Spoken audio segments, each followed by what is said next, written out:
Chase's Place is a small school for kids with special needs.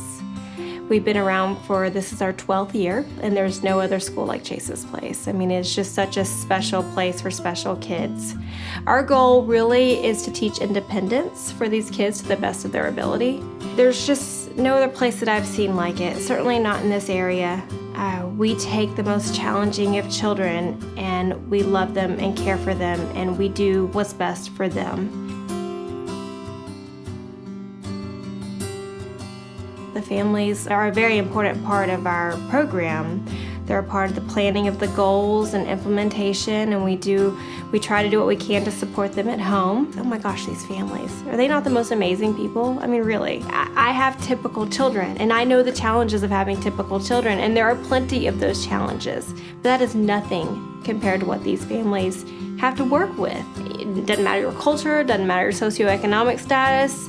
It can happen to anybody, and you have to find the tools to be able to work with it and do what's best for these kids. And I just admire these families so much for what they do and the love that they have and, you know, how they survive. I had a perfectly normal pregnancy. Ella was our very first. We knew it was going to be a little girl, so you have all these hopes and aspirations of the day that you go in to have your first child and your baby girl and what, 20 years down the road is going to look like. You've got it all planned out. And our life did not quite go that way. Ella was born perfectly healthy, perfect day, nothing wrong. About 12 hours later, they came in to let us know that she was in the newborn nursery seizing. She seized for about 72 hours. And they told us twice during that 72 hours to come say goodbye, that she wasn't gonna make it. And by the grace of God, she did.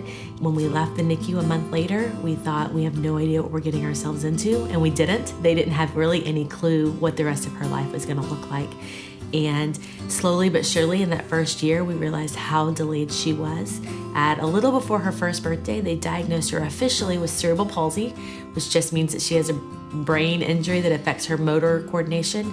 And really, it was more than that. She has, severe cognitive delays.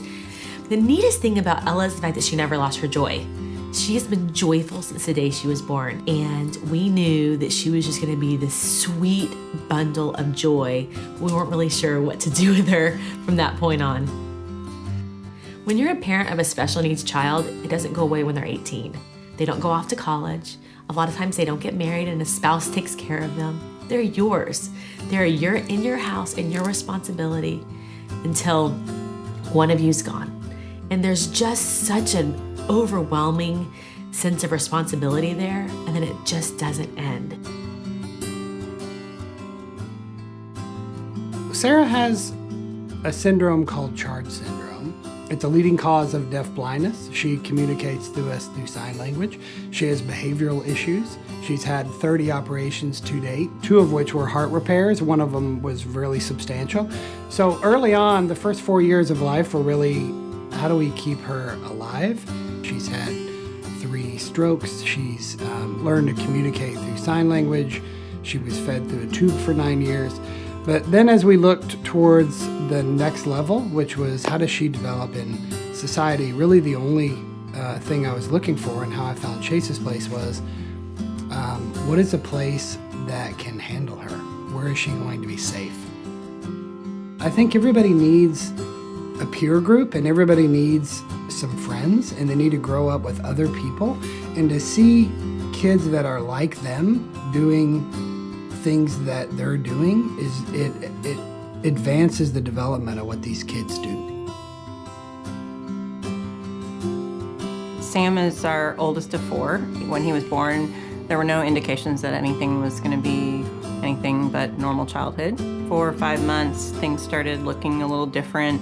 Started noticing a little lower muscle tone. He was a little weaker than other babies. And I think at about 7 months, a developmental pediatrician told us we needed to start physical therapy with him. And at that point, they started to question whether he would even be able to walk, which was a shock for us.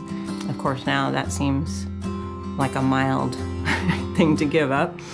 We had an MRI, and he was diagnosed with cerebral palsy. By age 6, he had severe scoliosis, which was impairing his ability to breathe. They recommended scoliosis back surgery, so he had titanium rods put in when he was 7. And at that point, they did genetic and other testing and found that he had a degenerative nerve disease. And Sam continued cognitively developing, although he was never able to speak. But we think he sort of landed somewhere around 5-6 years old and has stayed happily in the Thomas the Tank Engine age. He was on a ventilator full time, and so we recognized we just can't do this on our own. Our goal has been to have him in the community and have a place where he's continuing to grow as a person and grow in his abilities, and a place for fellowship and friendship, and just a place that we felt was going to really cater to his needs and also not be afraid of his astronaut gear, as I like to call it, and be able to see possibilities in him. Our goal really is to teach independence for these kids to the best of their ability. We have a 1-to-2 student-teacher ratio. We have speech therapy and occupational therapy. We have just the most amazing group of teachers that you'll ever find anywhere. I can't even describe Chase's Place. I can't even describe what it's like to walk through the halls or to walk into one of the rooms, and every child is so different. Someone says, what are the children like that go to Ella's school? They're just these amazing, special children. School really does a great job of taking totally different children and streamlining them into this wonderful little day that they have. Fast forward 9 years, she's counting, she's reading. We can now go to the store because they take the kids out of Chase's Place into life skills scenarios and take them into stores and teach them how to shop. And she shows off her skills to us on the weekend, and there's nothing more rewarding. What can we do to make this a better experience for the families? Because that's what they need. They need an advocate as they advocate for their kids. And the needs are so complicated. Many of our kids are medically fragile. Many of them are mysteries. It's helping them find resources. It's doing whatever we can. We don't fight the parents. We work with the parents, and we work together for what's best for the kids. So often I'm asked, do you think Ella will ever be fully healed, or do you think she'll ever walk, or do you think she'll ever talk where you understand her? I have no idea.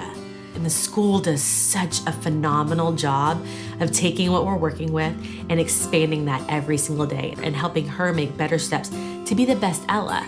She'll never be a ballet dancer. She'll never be an orator. She'll never be so many things, but there's so many things she can do, and there's so many things she can be. And schools like Chase's Place and the teachers that surround them want them to be the very best child they can be, the very best 8-year-old they can be, and whatever that looks like for them today. Sam started painting when he was in high school. I think one of the reasons he loves to paint is not only because he gets to make choices. I think he likes to produce things, and he likes to give things. He likes to create. And I think that's sort of a natural human desire, is to create and produce something. We have fun, we play games, we do music time, but everything has a purpose, because even happiness is a living skill, right? I mean, isn't that something you want to teach your kids? That you want them to be happy above all else? Again, it goes back to our mission. Our mission is independence to the best of their ability. We do what we call functional living skills. We go out into the community.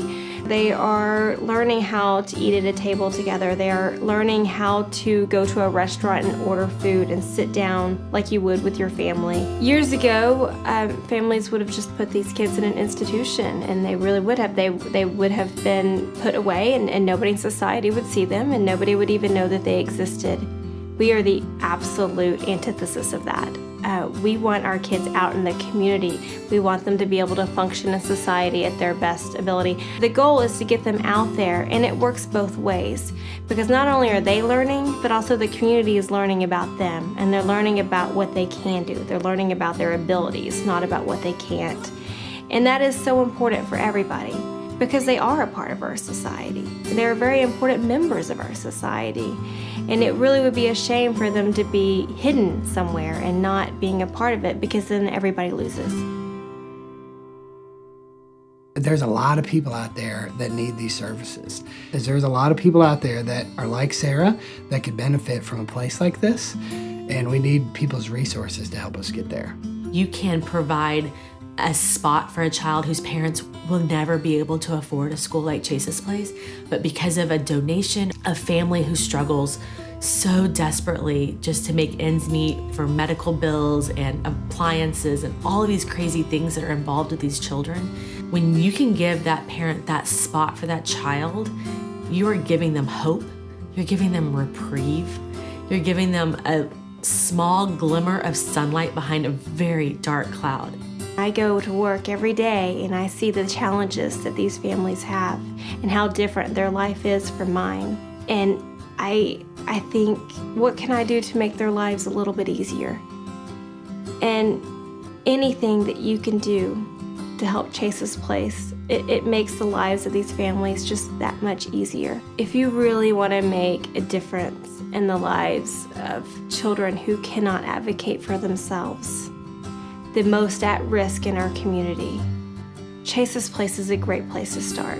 The kids at Chase's Place and the program here really is not a sprint.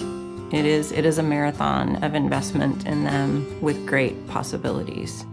You're changing lives and affirming worth of individuals who are just precious and who cannot advocate for themselves. And so we need to. We need advocates for those who don't have a voice, and we need people to come alongside them, and it will be worth it, even for those little tiny victories.